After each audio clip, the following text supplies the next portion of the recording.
अस्सलाम वालेकुम। क्या हाल चाल, उम्मीद करते हैं कि आप खैरियत से होंगे। बरदुआ है कि आप हमेशा खुश रहें, इस तरह मुस्कुराते रहें और इसी तरह में अपना प्यार दिखाते मेरा रहें। नाम मोहम्मद मैं हूं तारिक। मैं मोहम्मद यूसुफ। मैं इम्तियाज। आज हम जिस वीडियो पे रिएक्शन देने जा रहे हैं, इस वीडियो का टाइटल है who are responsible the conflict behind Punjab and Haryana. तो देखते हैं वीडियो और अपना बयान पर देंगे। कौन हम करते हैं वीडियो स्टार्ट। दोस्तों, पंजाब एक ऐसा स्टेट है जिसका मैप एक बार नहीं बल्कि 2 बार चेंज हुआ है। पहली बार 1947 में जब आधा पंजाब पाकिस्तान में चला गया और आधा इंडिया में रह गया, और दूसरी बार 1966 में जब पंजाब को 2 अलग अलग स्टेट्स पंजाब और हरियाणा में डिवाइड किया गया और जिन्होंने चंडीगढ़ को अपना शेयर्ड कैपिटल बनाया। अगर आप 1947 के इंडियन पंजाब को देखेंगे तो पाएंगे कि ये एरिया आज के पंजाब से काफी बड़ा और फैला हुआ था। इसमें न केवल आज के पंजाब और हरियाणा के स्टेट्स थे बल्कि कुछ हिली एरियाज भी थे, जैसे कि शिमला, कांगड़ा, कुल्लू, जो आगे चल के हिमाचल का पार्ट बन गए। अब दोस्तों, हमारे पास भी यहाँ 2 सवाल आते हैं। नंबर 1 कि आखिर पंजाब और हरियाणा के डिवीजन की जरूरत क्यों पड़ी, और नंबर 2 आखिर क्यों चंडीगढ़ एक यूनियन टेरिटरी होने के साथ साथ इन दोनों स्टेट्स का कैपिटल भी बना। और इन दोनों सवालों के जवाब आज हम इसी वीडियो में जानेंगे। आइए शुरुआत करते हैं पहले सवाल से कि आखिर ऐसा क्या हुआ जो पंजाब और हरियाणा के बंटवारे की जरूरत आ पड़ी और कैसे ये सेपरेशन कंप्लीट हुआ। 1947 में जब इंडिया और पाकिस्तान का बंटवारा हुआ तो पंजाब भी 2 हिस्सों में बंट गया।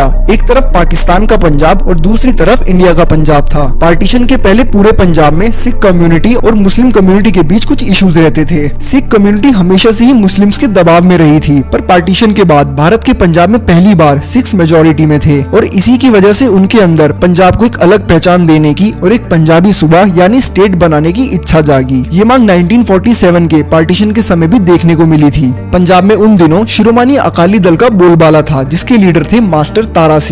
ये अकाली दल कांग्रेस के बाद इंडिया की सबसे पुरानी पार्टी थी जो 1920 में बनाई गई थी। 1947 के समय भी इस पार्टी ने जोरों शोरों से पार्टिसिपेशन किया था और अब एक बार फिर से ये पार्टी एक्टिव थी और अब इन्हें एक अलग पंजाब स्टेट चाहिए था। और इस स्टेट के फॉर्मेशन का प्रपोजल लेके तारा सिंह 1948 में सेंट्रल गवर्नमेंट के पास जा पहुंचे। उस दौरान इंडियन गवर्नमेंट लैंग्वेज के बेस पे स्टेट्स के डिवीजन पे कोई एक फैसला नहीं कर पा रही थी। गवर्नमेंट ऑफ इंडिया ने भाषा के आधार पर स्टेट्स के डिवीजन को लेके जून 1948 में सबसे पहले धार कमीशन बनाई। इस कमीशन का काम यही था कि ये पहले स्टेट्स के ऊपर एक रिसर्च करती थी और फिर एक रिपोर्ट प्रोवाइड करती थी जिसमें ये बताती थी कि आखिर इन स्टेट्स का डिवीजन होना चाहिए या फिर नहीं। और अब हरियाणा और पंजाब के सेपरेशन की जिम्मेदारी भी इसी कमीशन को सौंपी गई और इस कमीशन ने काफी स्टडी के बाद ये रिपोर्ट सबमिट की कि लैंग्वेज के बेस पे इंडियन स्टेट्स का डिवीजन सही नहीं है। पर जब तारा सिंह ने सिख्स के लिए एक पंजाबी स्टेट की मांग को सामने रखा तो गवर्नमेंट ने दिसंबर 1948 में फिर से एक कमेटी बनाई जो थी जेवीपी कमेटी, और ये कमेटी धार कमीशन के सजेशन को दोबारा स्टडी करने के लिए बनाई गई थी।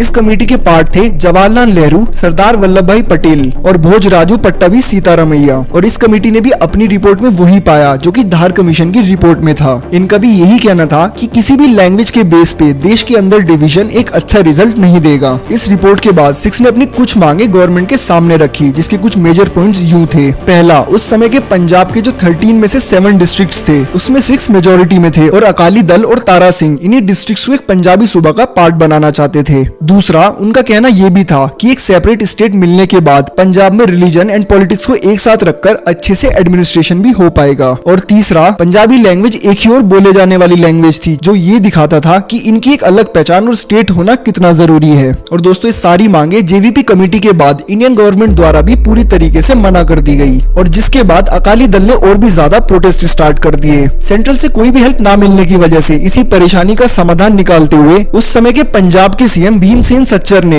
2 अक्टूबर 1949 में सच्चर फॉर्मूला इंट्रोड्यूस किया। ये फॉर्मूला 2 हिंदू और 2 मुस्लिम मेंबर्स द्वारा ड्राफ्ट किया गया था। इस फॉर्मूले में ये सजेस्ट किया गया था कि स्टेट के जो पंजाबी जोन है वहाँ के स्कूल में 10th तक पढ़ाने का मीडियम पंजाबी होना चाहिए और साथ ही प्राइमरी के बाद हर क्लास में हिंदी को एक कंपलसरी लैंग्वेज बनाया जाए। और दूसरी तरफ ठीक उसी तरह स्टेट के हिंदी जोन में वहाँ के स्कूल में 10th तक पढ़ाने का मीडियम हिंदी होना चाहिए और प्राइमरी के बाद हर क्लास में पंजाबी को ही कंपलसरी लैंग्वेज बना दी जाए। अब ये फॉर्मूला भले ही दोनों लैंग्वेजेस के हित में बनाया गया था, पर उसका रिजल्ट ये निकला कि हिंदू और सिख कम्युनिटी के बीच और भी ज्यादा डिवीजन होने लग गए और अकाली दल के लीडर तारा सिंह ने भी इस फॉर्मूले को रिजेक्ट कर दिया था। और दोस्तों, ऐसा भी बिल्कुल नहीं था कि पंजाब में बस एक ही कम्युनिटी की तरफ से प्रोटेस्ट चल रहे थे। पंजाब में उस दौरान आर्य समाज की भी बड़ी एग्जिस्टेंस थी। आर्य समाज को जनसंघ और हिंदी महासभा का सपोर्ट मिलता था। वो नहीं चाहते थे कि किसी भी पंजाबी स्पीकिंग पीपल को एक अलग स्टेट मिले जहाँ वो मेजोरिटी में हो, जिसके लिए उन्होंने स्कूल एंड यूनिवर्सिटीज में हिंदी की देवनागरी स्क्रिप्ट को भी यूज करना स्टार्ट कर दिया था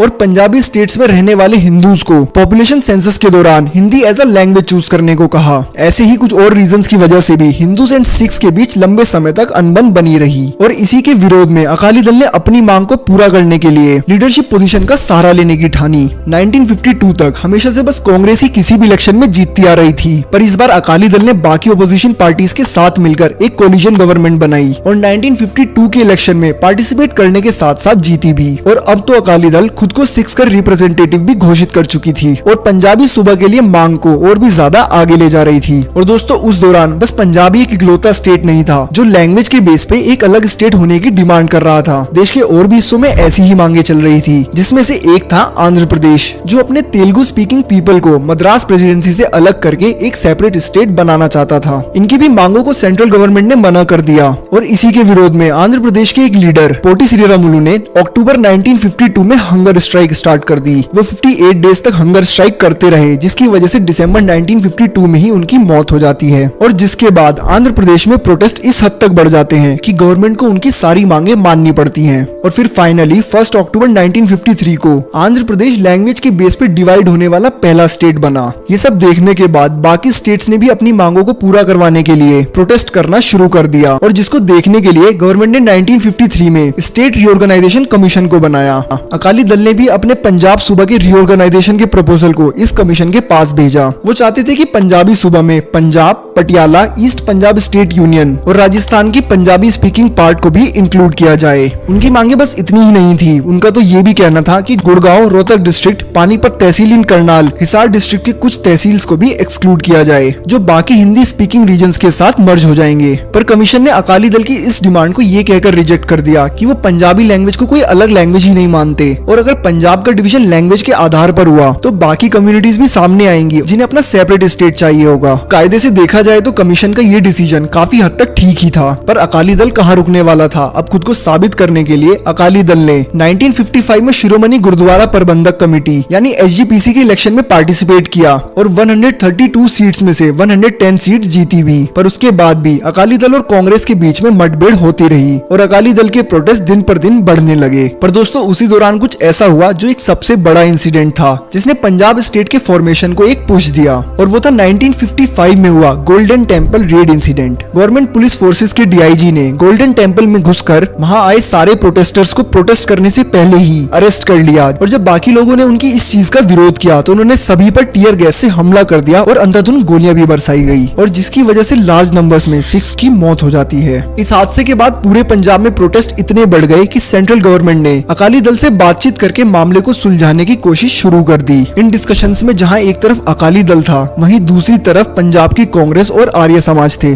दोनों ही दलों के बीच आइडियाज का लेन देन तो हुआ, बट कोई भी बात कभी एक्सेप्ट नहीं हो पाई और अब लोकल पीपल के साथ साथ पॉलिटिकल लेवल पे भी दोनों ही पार्टीज में कंपटीशन लेवल बढ़ता ही जा रहा था। बहुत से बीच के रास्ते निकालने की कोशिश भी करी गई, पर अकाली दल अपने सेपरेट स्टेट की मांग पर टिका रहा और फिर 1960s की स्टार्टिंग में अकाली दल ने अपनी मांग को रैलीज के माध्यम से दिल्ली तक ले जाने का फैसला किया, पर गवर्नमेंट द्वारा इस रैली का विरोध किया गया और सारे प्रोटेस्टर्स के साथ साथ उनके लीडर तारा सिंह को भी अरेस्ट कर लिया गया और तारा सिंह के अरेस्ट के बाद संत फतेह सिंह ने इस मूवमेंट को आगे बढ़ाया। उन्होंने उस दौरान जवाहरलाल नेहरू को लेटर के थ्रू अपनी मांगे बताई और हंगर स्ट्राइक पर भी बैठ गए। फाइनली जब जनवरी 1961 में तारा सिंह को जेल से रिहा किया गया, तब उन्होंने सबसे पहले जवाहरलाल नेहरू से मीटिंग की, जिसमें जवाहरलाल नेहरू ने यह प्रॉमिस किया कि पंजाब स्टेट के लिए वो पार्लियामेंट से बात करेंगे और तब जाकर फतेह सिंह ने अपना हंगर स्ट्राइक खत्म किया। पर उसके बाद जब अकाली दल और गवर्नमेंट के बीच नेगोशिएशन शुरू हुए तो गवर्नमेंट ने लैंग्वेज के बेस पे पंजाब को एक अलग स्टेट बनाने से मना कर दिया और मिड 1960s तक अभी सेपरेट स्टेट का मूवमेंट अपने पीक पे था और उसी दौरान फतेह सिंह ने एक और हंगर स्ट्राइक की घोषणा करी। पर 1962 की इंडो चाइना वॉर के स्टार्ट होने की वजह से इस स्ट्राइक को रोक दिया गया। 1965 तक वॉर के दौरान पंजाब का साथ पाकर गवर्नमेंट ने पंजाब के सेपरेट स्टेट की पहचान के लिए 23 सितंबर 1965 को 22 मेंबर्स की एक कमेटी बनाई और इस कमेटी ने पार्लियामेंट को 15 मार्च 1966 को अपनी रिपोर्ट सबमिट करते हुए ये कहा कि पंजाब को लैंग्वेज के आधार पर एक सेपरेट स्टेट बना देना चाहिए। और फाइनली इसी तरह पंजाबी स्पीकिंग कम्युनिटी के लिए पंजाब और हिंदी स्पीकिंग कम्युनिटी के लिए हरियाणा को बनाया गया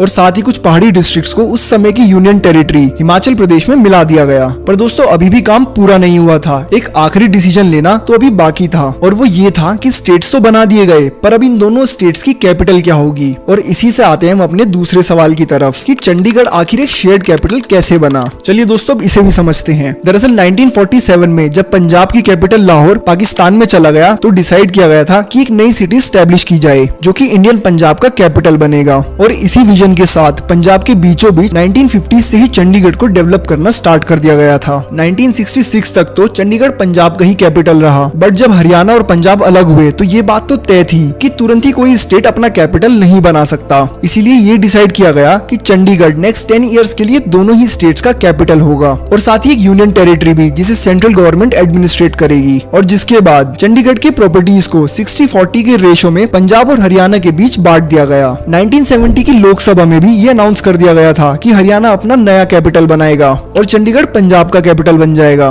पर हरियाणा कई रीजंस की वजह से अपना नया कैपिटल नहीं बना पाया और आज वो चंडीगढ़ में ही न्यू बिल्डिंग्स बना के अपना क्लेम लेना चाहता है जो कि पंजाब को मंजूर नहीं है। इसी तरह के कई डिस्प्यूट दोनों ही स्टेट के बीच चलते आ रहे हैं जिनका कोई एक कंक्लूजन नहीं निकल पा रहा। तो भले ही दोनों स्टेट्स ने आज अपनी पहचान पा भी ली हो पर जब तक चंडीगढ़ को लेके कोई डिसीजन नहीं लिया जाएगा तब तक के लिए ये पहचान पूरी नहीं होगी। तो दोस्तों ये थी आज की वीडियो। अगर वीडियो पसंद आई हो तो वीडियो को लाइक और चैनल को सब्सक्राइब करना ना भूलें और साथ ही अगली वीडियो आपको किस स्टेट के ऊपर चाहिए हमें कमेंट सेक्शन में कमेंट करके जरूर बताइएगा। चलें जी, वीडियो खत्म हो गई भाई। पंजाब को पैदा करने के लिए बहुत ज्यादा जद्दोजहद करनी पड़ी है। और एक और भी चीज़ है यूसुफ भाई के जब मतलब ज़्यादा स्टेट बन जाती है ना, मतलब अलहदा तो उसके हकूक जो है ना उनको मिलना शुरू हो जाते हैं। ये भी चीज़ छोटी छोटी हाँ, छोटी छोटी स्टेटें तो वहाँ पर डेवलपमेंट ज़्यादा हो जाती है क्योंकि उनके लिए मुख्तसर बजट होता है। यार मैं इस चीज को बजट हो समझता जाता हूँ है। लेकिन मेरे दिमाग में जो चल रहा है और मैंने जो सीखा है ना भाई साहब, ये टुकड़े पंजाब और बंगाल के ही हुए हैं हिंदुस्तान में। पहले गोरों ने किए, पंजाब को बांटा 2 हिस्सों में। एक ही कंट्री में है वो, अब पंजाब अलग उन्होंने स्टेट बना दिया। अब कौन सा बांट हो गया? नहीं, पहले की बात, गोरों के दौर की बात कर रहा हूं। हाँ। तो उस समय भी ये अपना अलग से कंट्री बनाना चाहते थे। हाँ, शुरुआत में पंजाबी पंजाब वाले चाहते थे। सोई पंजाब के टुकड़े किए गए और बांग्लादेश के बंगाल के टुकड़े किए गए। यहाँ पे मुस्लिम मेजोरिटी थी ना शुरुआत में पंजाब जो लेकिन ये मुद्दा भी था कि ये अलग से कंट्री बनाएंगे, बनाना चाहते थे। तुम इस चीज को मानो या ना लेकिन मानो, भाई ये मुद्दा था। उस वक्त इनकी मेजोरिटी नहीं थी पंजाब वालों की, पंजाबियों की मेजोरिटी। अच्छा चलो, बाद में जो इंडिया ने किया वो यहाँ पर तो हमें सारा मुद्दा जबान का दिखाया गया, लेकिन वो अलहदगी भी चाहते थे। वो शुरुआत में चाहते थे अलहदगी, तो वही तो उनके टुकड़े हुए फिर कि अगर ये एकता में रहे, इनकी आबादी पॉपुलेशन बढ़ी, अगर इनको काटा गया तो फिर ये आपस में आपसी मुद्दों पर लड़ेंगे और वो आज तक लड़ रहे हैं। मसला तो जैसे आज भी वही चल रहा है। चंडीगढ़ को एक मुश्तरका कैपिटल बनाया गया कि दोनों स्टेट आपस में ही लड़ते रहे, इस मामले से ऊपर निकले ही नहीं। तो निकाज भी देख रहे नहीं ये निकल मुद्दे रहे। भी हैं भाई और साहब। नहरी पानी का जबान भी के मसला है, हरियाणा पंजाब का नहरी पानी का भी बिल्कुल मसला वो भी है। चल रहा यानी है। कि उनको आपस में उलझाया गया जाया गया। ताकि ये हिंदुस्तान से अलग कंट्री की मांग ना कर सके, आपसी हकूक के लिए लड़ते रहे।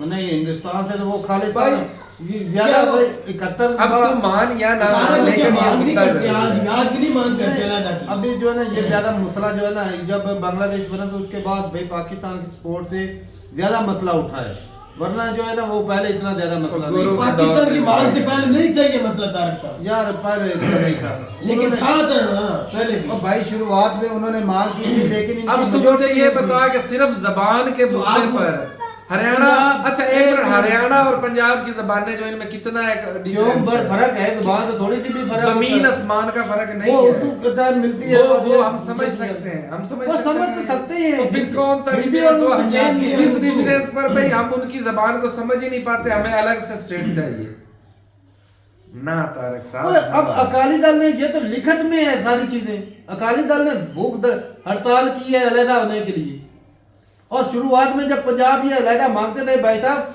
उधर हिंदू भी थे, मुस्लिम भी थे, सारे इकट्ठे सिख भी थे, आज भी और भाई इकट्ठे उस हैं। वक्त वोटिंग हुई थी और सिखों की मेजोरिटी नहीं आई थी, इस वजह से वो पंजाब इनको नहीं अलहदा मिला। ये शुरुआत में चाहते थे अच्छा अलहदगी। वो तो मेंशन किया है, वही बात क्या हो गया। ये मतलब Majority हिंदुस्तान नहीं के थी। टुकड़े होने से पहले वो चाहते थे कि हमारी अलग अलग अलग हमारा पहचान हो, अपना लेकिन अलग उनकी मुल्क हो। मेजोरिटी नहीं थी, मुस्लिम और ज्यादा लोग थे। अच्छा वो दूसरी कौन सी स्टेट थी जिसके वो बंदे ने भूख हड़ताल की 55 के 52 दिन? वो हाँ वो मार ये गया था सरकारें उसके भी कभी कभी सुनती भी नहीं, वो उनको नजर नहीं पड़ती। बाद। उत्तर प्रदेश इस तरह की कोई वो साउथ वाली साइड साउथ वाली ना अपना आंध्र प्रदेश में। आंध्र प्रदेश। बिल्कुल। लेकिन उसका योगदान काम तो आया। लेकिन भाई अभी जो है वो देखा जाए तो भाई पंजाब काफी डेवलप है, ये चीज है। वो और नहीं अब तो वो कंसेप्ट ही नहीं ना रहा। लेकिन ये चीज है कि भाई इस तरह वक्त जो है बदल गया कंट्री है। में अब जो है एक चीज हुई है कि पंजाब अब अलग होने से ना, अलग स्टेट बनने से अब पंजाबी जो है वो मेजोरिटी में हो गए। एक चीज है। और पहले खराबियां ऐसी थी कि भाई एक दूसरे की जुबान जानबूझ के थोपनी पड़ती थी। अब जिस तरह जो वो शुरुआत में उन्होंने बताया कि भाई अब जो है स्कूलों में जब जो पंजाबी वो शुरुआत में पहले 5 साल पढ़ाई जाएगी और 5 साल के बाद जो है एक्स्ट्रा जो लैंग्वेज पढ़ाई जाएगी वो हरियाणवी हो। सेम इसी तरह हरियाणा में भी था कि पहले 5 साल जो है प्राइमरी तक वो हरियाणवी पढ़ाई जाएगी और उसके बाद जो है पंजाबी। हमारे पास भी भाई इस तरह होता है। आज मैं अगले दिन देख रहा था कि 14वीं क्लास जो होती है ना उसमें जो बीए करते हैं ना उसमें भी रखते हैं जुबान इख्तियारी होती है जुबान फारसी आज भी पाकिस्तान में पढ़ाई जाती है। जुबानें जितनी मर्जी हो भाई सीखनी चाहिए, इसमें कोई दिक्कत नहीं। लेकिन ये बुरी बात मैं कहता हूँ अच्छी चीज है। जितनी जुबानें आती है ना उतना ही ओ भाई अच्छा हमारे होता है। पड़ोस में नहीं रहते हाँ बिल्कुल पर्शियन लोग। लेकिन भाई चलो स्टेट अलग होगी, लेकिन भाई ये कि भाई अकाली दल ने कोशिश की थी पंजाब को अलग स्टेट बनाने की। हालांकि राजस्थान के में भी काफी ज्यादा सिख रहते हैं, सिख कम्युनिटी के लोग, मेरी बात भी होती रहती है तो वो पंजाबी बोलते हैं। जैसे कि भाई कि राजस्थान में रहते हैं पंजाबी बोलते हैं, असम में हिंदी बोलते हैं। अच्छा आपको क्या लगता है जो ये खालिस्तान वाला मुद्दा है ये अब ठंडा है? वहाँ के जो पंजाबी हैं पंजाब इंडिया के कश्मीर में भी है जो पंजाबी मेजोरिटी में इस हक में है कि कम है? कोई नहीं मेजोरिटी में। क्या मतलब मेजोरिटी में खालिस्तान के बाद बनाना खाने वाले चाहता है। पंजाबी इंडिया में मेरा सवाल तो ये है मैं- कि खालिस्तान के हक में जो पंजाबी है कि खालिस्तान है कि अलहदा मुल्क बने, वही चाहते हैं ना ये। बिल्कुल उनकी लेकिन मांग वहाँ है। पे जो वो पंजाबी इंडिया है में नहीं है, ये बात भी है। लेकिन एक चीज और तो भी है। थोड़े बहुत ज्यादातर न्यूजीलैंड, ऑस्ट्रेलिया, कनाडा, अमेरिका में मांग करने वाले। अमृतपाल कुछ अर्सा पहले आया था जो यार, खालिस्तान हमने की उस मांग पर की कितनी थी, वीडियो हाँ, वो पकड़ा गया। आया था वो स्टेट के खिलाफ उसने था। भाई कहाँ साहब गया? इलेक्शन लड़ा है, इलेक्शन जीता है वो, अच्छा जीत गया, फिर किधर जेल गया? में अभी। तो फिर बात क्या जो हुई? स्टेट के उसकी खिलाफ मांग की जाएगा। मतलब ये कि उसने इलेक्शन लड़ा और वो जीत गया, उसके सपोर्टर ही नहीं है। सपोर्टर उसके बहुत ज्यादा आवाम भी उसके पीछे। इतना खुल्लम खुल्ला मतलब कोई एक जत्था निजाम है, नहीं मतलब आएगा। पूरा ये तो नहीं ना जैसे इधर अच्छा उसके इतने वोट थे तो फिर क्या उखाड़ लिया उन्होंने, ये भी तो बता दे। और भाई वो या सारा कितने- मुल्क एक साइड पे है, फिर उसने क्या उसको करना आजाद था? करवाने के लिए कितने प्रोटेस्ट आज हो रहे हैं नहीं बता और दे। एक भी नहीं हुआ मेरे ख्याल से। तो वो लोग खुशहाल हैं तो उनको अपनी खुशहाली से दुश्मनी है। वो ऐसे ही है मेरा भाई, वो स्टेट जो के सिखों खिलाफ। का है सिया बना हुआ है, उसने पता क्या बोला था उसके बारे में? पता है क्या यूसुफ उसने भाई, उसको फितरा बोला आप था। जो है ना जो जिस तरह आप बात कर रहे हाँ। हैं, भाई उसकी वजह से कितने यार, बात मासूम तो लोग सुन ले मरे भाई। हैं। जी जी बात ये है कि भाई जिसने अलहदगी की बात करनी है हाँ, उस पे तो जाते गद्दारी का ठप्पा लग जाना है। इस पे लगा नहीं। तो भाई क्योंकि उसको हफ्ता स्टेट माफ बस्ता करेगी, एक कंट्री चल रहा है उसको स्टेट माफ करेगी। नहीं तो करेगी। कहता है, कौन क्यों नहीं प्रोटेस्ट कर रहे? तो फिर करें। ये नहीं कर रहे। आप मुझे ये बता, जब अलग से अमृतपाल country सिंह आएगा चाहिए, मैं कुर्बानियां तो देनी पड़ेगी। अमृतपाल सिंह को तो आने बंदे देंगे मैं। छुपा के सपोर्ट करते हैं। तो जरूरत कौन सी आन पड़ी? या तो वो भूखे नंगे हो, कंगाल बैठे हो, उनके हालात ठीक ना हो तो फिर तो अलग कंट्री की मांग करे। गवर्नमेंट ऑफ इंडिया उनको उनके ओए, हकूक ना दे रही और हो। वो जो पन्नू जैसे उसको सपोर्ट करते थे, ये मैं बात बात क्या कर करते ये भी तो होती है ना। और फितना चुल फितना और वो पन्नू फितना- जैसे थे पीछे सपोर्ट करने कितना- वाले, आज उसका नाम भी नहीं लेते। वो तो अमृतपाल पाकिस्तान सिंह में का। भी बहुत से फितने अच्छा हैं। फिर ये क्या आप तो ऐसे फितनों को मिटाया ही जाना तो चाहिए। कर रहे हैं ना, वो भी करेंगे, वो हम भी असल करेंगे। में मुद्दा ये ना भाई कि कुछ चीजें ऐसी होती हैं जो स्टेट की तरफ से या सरकार की तरफ से होती है कि जो आज सोशल मीडिया ने वो काट माट के इतना वो बुरा दिखा देते हैं ना कि अब ये जो किसान का प्रोटेस्ट चलता है उसमें क्या होता है भाई, मोस्टली जो है वो पंजाब और हरियाणा के लोग ही होते हैं, बिल्कुल तो वो भी वो मुद्दा उठा देते हैं। 2 बार हुआ है, वो पंजाबी थे ज्यादा। ये भी मुद्दा उठा देते हैं कि भाई आपके ऊपर वो जुल्म करते हैं, आपको वो इंडियन मानते ही नहीं है, इसलिए यही चीजें होती है, नफरत पैदा और भड़काऊ भी तो होते हैं ना बीच में, वैसे ही नफरत पैदा होती है, जिस तरह इमरान खान ने नफरत पैदा की है देश के खिलाफ, की है इसमें कोई दो नहीं रहा, वही चीज है भाई। चलें जी, सही है, अपनी राय जरूर बताइएगा कमेंट सेक्शन में। मिलते नहीं, तब तक के लिए इजाजत दें। अल्लाह अल्लाह हाफिज़।